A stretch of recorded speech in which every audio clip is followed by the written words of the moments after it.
Willkommen, bienvenue, and welcome back to Scrap Mechanic with Lyte. Today, we're going to be working some more with the logic circuits, and we're going to be focusing on delay and tick length, like pulse length.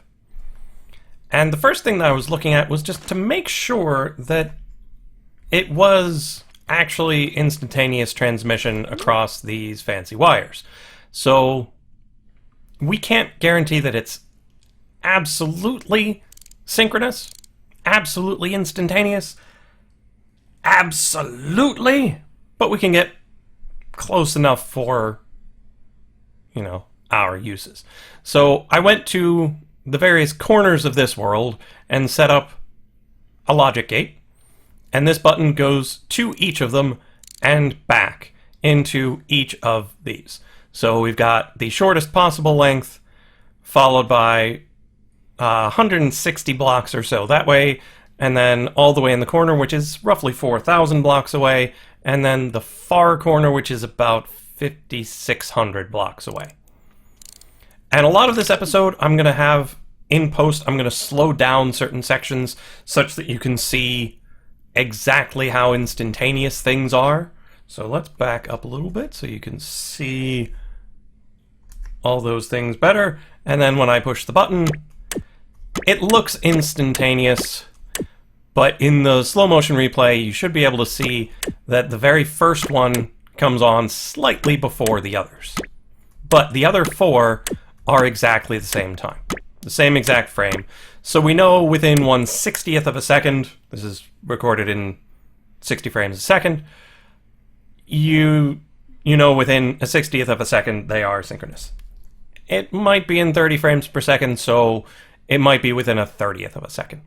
Either way, instantaneous for game purposes. That was just a quick little thing that I wanted to make sure of, because you can't take anything for granted. Step 2, we come on over here, and each component has its own delay. It can't have it go through an entire system instantaneously. You could crash someone's system that way. So they always want to build in at least a tiny bit of delay between each of the components. And this board will demonstrate that pretty solidly. Again, we'll back up a little bit, point ourselves to the button, turn off our heads-up display, and push the button. And it's hard to track with your eye at full speed, but if you look at the slowed down version, you can see that the green one starts immediately. Then the orange one, since it had to go through that AND gate, is one tick behind.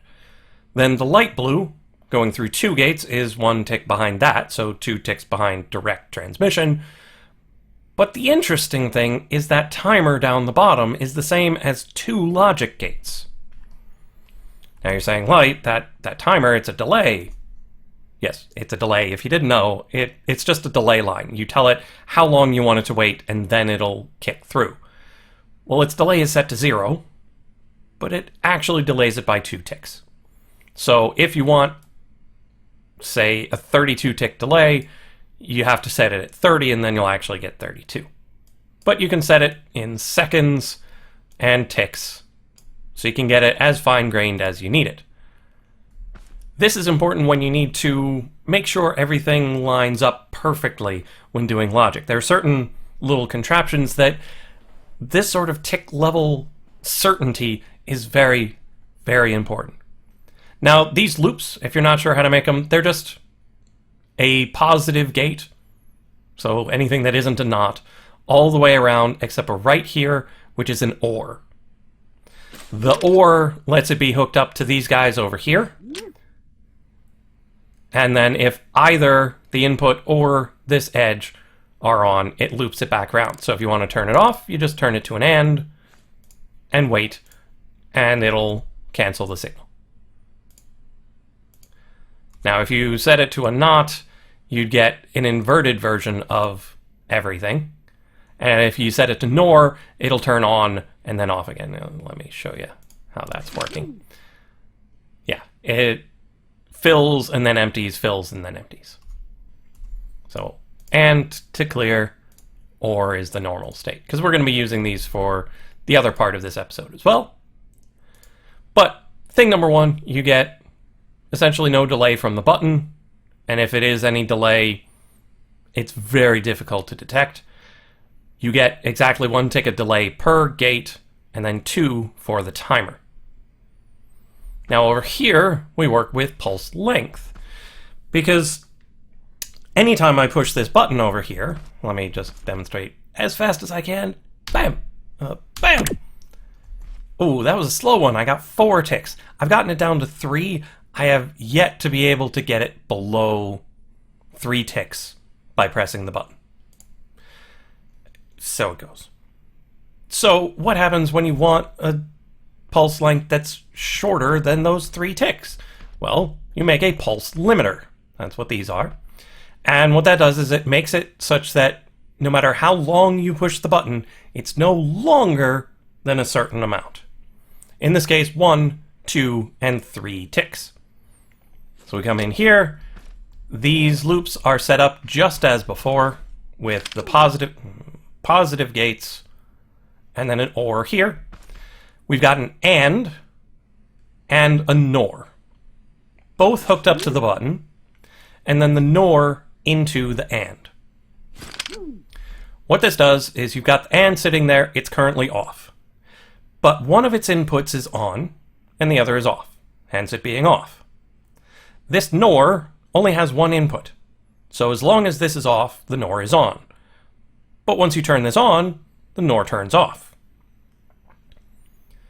So when you push this button, the moment you push it, it sends a signal here saying, good to go, and here, also good to go, but it interprets it backwards and turns itself off. However, it doesn't send that signal to the AND until the next tick. So that first tick says on, so this gets an on and this gets an on, so your AND is now on, sending stuff along. Your NOR decides, oh, I want to be off now. Then you get to tick 2. It says off to the AND, which turns it off. So this AND was only on for 1 tick, and it sends it right along, no matter how long we hold this button. So we click and hold. No matter how long we hold it, it just sends that 1. And when we lift off, it doesn't let it go any further. And so let's send another one. Pow! We now have 2. Around it goes, around it goes. And again, to turn off, we hit and we're fine. So that's 1 tick pulse. Eventually we're going to have something in the corner that's slowed down so you can see all of them all at once. But for now, we've got that 1 tick.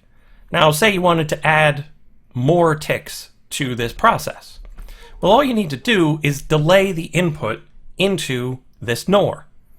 You leave the AND the same. You leave the setup, NOR into AND, button eventually to NOR, and button to AND. And any delay you add before this NOR adds to the length of your pulse. Again, this is a limiter, so if I somehow did a 1 tick tap of this button, it would still just be 1 tick. But if it goes longer than 2, this one will bring it down to 2. And there you go. Let me remove the GUI. It's a nice 2 tick pulse. Let's get the 1 tick going with it.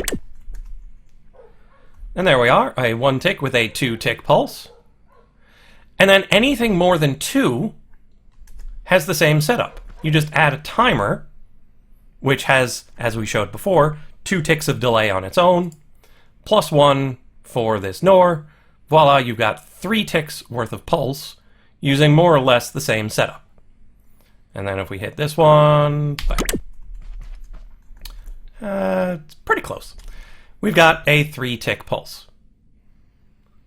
Now, if we wanted to make it longer, all we have to do is add the delay to the timer. So let's set this to N and clear it out.